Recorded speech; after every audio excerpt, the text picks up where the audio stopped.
Στην καρδιά της Πάτρας, πάνω στον χαμηλό λόφο που αγναντεύει τον πατραϊκό κόλπο, στέκει αγέροχο το κάστρο της Πάτρας, ένα ζωντανό μνημείο ιστορίας που μετρά σχεδόν 15 αιώνες ζωής.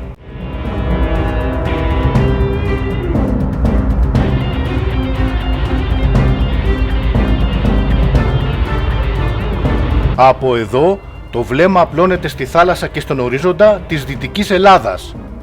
Δεν είναι τυχαίο που το σημείο αυτό επιλέχθηκε τον 6ο αιώνα μετά Χριστό από τον αυτοκράτορα Ιουστινιανό για την ανέγερση ενός ισχυρού βυζαντινού φρουρίου πάνω στα ερείπια της αρχαίας Ακρόπολης.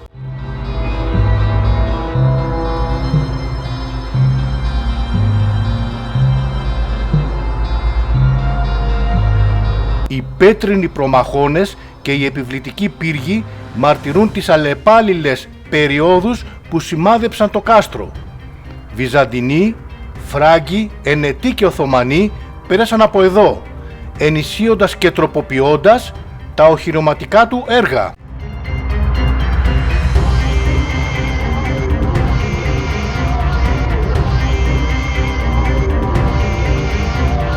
Το κάστρο της Πάτρας δεν υπήρξε μόνο στρατιωτικό οχυρό.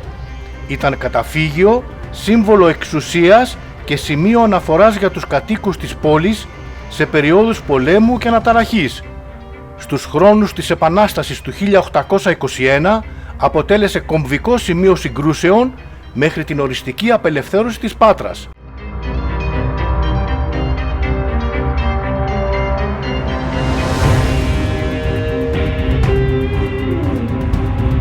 Σήμερα μέσα στα τείχη επικρατεί γαλήνη. Εκεί που άλλοτε υπήρξαν άμυνες και συγκρούσεις, τώρα κυριαρχεί η σιωπή και το πράσινο.